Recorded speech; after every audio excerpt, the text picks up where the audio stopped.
Greetings, greetings to everyone. Here I am again. This is Aloysia Woods, author, motivational speaker, breakthrough success coach, and entrepreneur. Creating another video. My videos, let me just be candid and with pure transparency, because I believe that that's probably most important when we present ourselves on camera. I don't do a whole lot of prepping, as I think I've probably shared. I just feel something in my soul, my spirit, and I decide I'm going to create a video. I don't do a lot of promoting either, and maybe I should.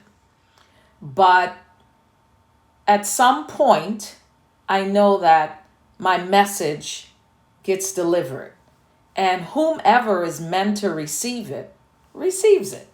So, I'm just being Aloysia. And for many of you who followed me on Facebook or Twitter or LinkedIn or wherever you followed me, you know that I tend to sort of stay low-keyed in a certain respect. I'm on social media, but I'm not on social media. You know that I own an online tea store, my significant other and I. And what we offer and what we really focus on is cultivating conscious, healthy living, one brew at a time, one sip at a time, and of course, one customer at a time. And tea for me is really essential in bringing a sense of well-being. A lot of people don't really know the health benefits of teas, but there's so many different types of benefits dependent on the type of tea you're drinking. You can go from weight loss to weight maintenance to cancers to diabetes, because teas are high in antioxidants. And I'm speaking of the tea that comes from the Camellia sinensis plant, which is green teas, white teas, oolong teas, black teas, yellow teas, etc. And the other category are the herbal teas, which comes with a set of their own health benefits. So I hope that if you have an interest in brewing tea or beginning a tea journey, just visit us at yoteas, yoteas.com. This video is not meant to be about teas, but somehow I started talking about teas. That's because I love teas. Now, I've already had tea for the morning, so you won't see my cup. Normally when I'm on video, there's a cup somewhere next to me, even if I'm not consuming it at the time. So, many of you, I'm sure, have seen the national convention that's happening, and, the choice for Vice President Harris, and then, of course, Joe Biden. All of us are aware of what's happening in our world, in our country, in regards to two pandemics, the COVID-19 pandemic and the racial injustice pandemic. That's been happening for decades and decades and decades. And we know, and I always share that I really do my best not to be too political, because politics and religion are very touchy subjects. So I keep it sort of surface. But truth be told, as a country, we're in trouble. That's just a reality. We have been more divided than ever. The leadership unfortunately, has not been leading our country to unite and helping us to reach a place where we have health care for all, we have equal rights for all, that we can eliminate the injustices and racism that plagues our country and other parts of the world. It saddens me because racism shouldn't exist. I mean, I come from a biracial family. And that just simply means, two different races is responsible for my existence. And I never really ever, as a child growing up, paid attention to different shades of color or even knew it existed. But guess what? People made it visible to me. I didn't know there was such a thing. I just believe we love people. We love people for who they are. We love people not based on skin tone, color, or sexual orientation, or religion, or political views, or any of those things. You just love a person because they're a good person. We're all brothers and sisters in this world. And we have to begin to really put some emphasis on how we connect with each other. We have spent so much time, so many people, in hatred and racism and disconnect and for what? Like, in the bigger picture of it, why does that even exist? Like, what is the ultimate outcome to hatred and racism when we weren't even created out of that energy? We were created out of love. And somewhere along the way, we've lost sight of that. We've forgotten that we are love. We have forgotten that we were created in and out of love. So we invest so much of our time in disconnect and jealousies and enviousness that we can't seem to bridge the gap in forgiveness, love, faith, brotherhood, and sisterhood.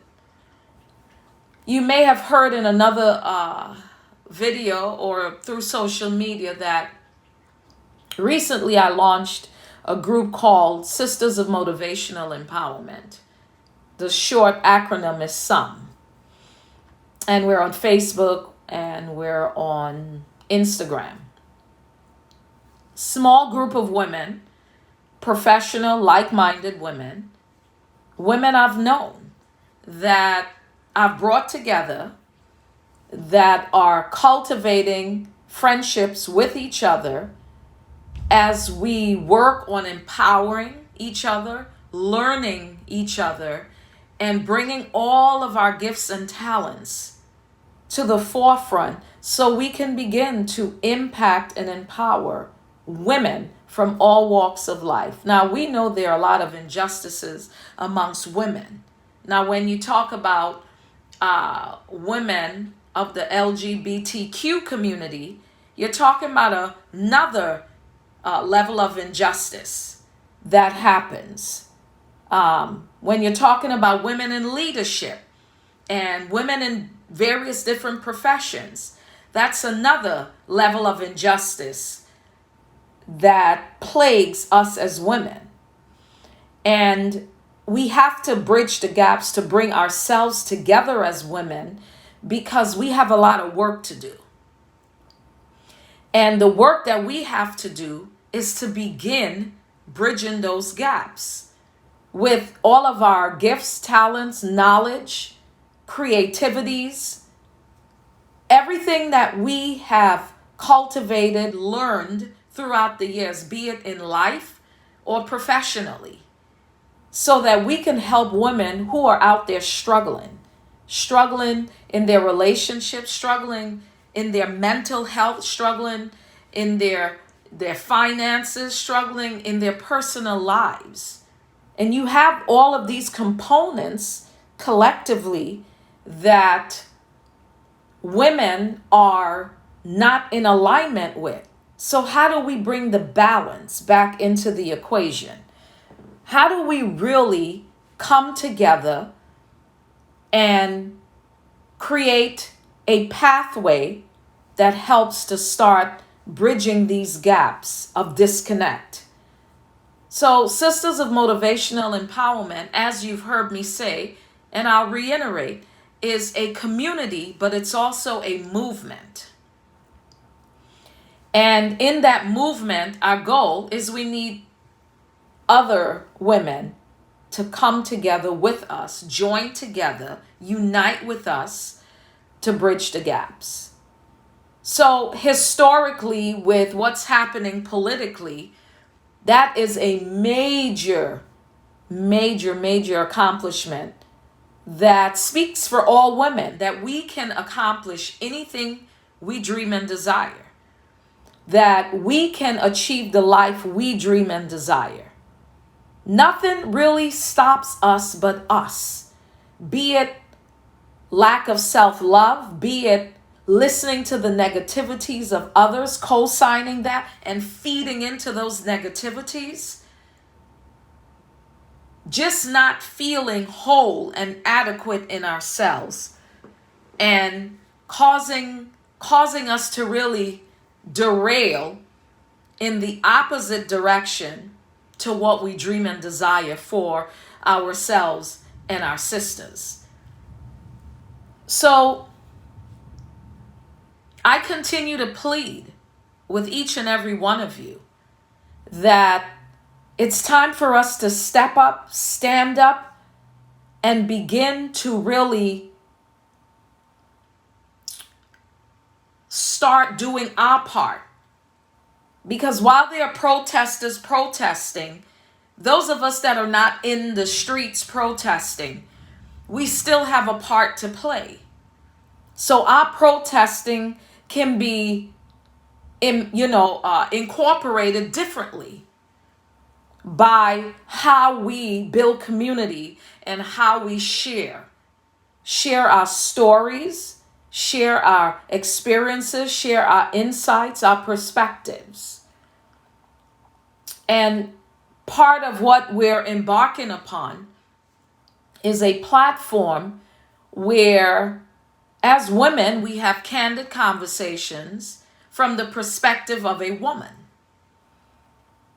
Because we want our voices heard. We want to raise the tone of our voices so that we can be heard through our stories and our experiences. We can't fear sharing where we've been. Where we've been is imperative to how we empower the lives of others. When I wrote Breaking Through, Moving On, One Woman's Journey to Overcome Fear and Discover Love, it was a dream. And a dream that had finally come into fruition. And during the course of fulfilling that dream, there were challenges happening at that time. But I knew that God had placed in me a message that I needed to convey and put on paper. And there are people that read the book that were empowered by what I shared. I was very transparent in my story. It's really a memoir. But there's so much I've shared. I did not know how to condense it into smaller, bite-sized books, because I've been through so many different things in my life. And life is really about wanting to embrace it and live it in every moment, breathing through each experience that we go through. And the experience that led my book to not go to that next level had to do with the darkness of someone else that claimed to be a publishing company that basically ended up putting a bogus ISBN number on my book and really sabotaging my path.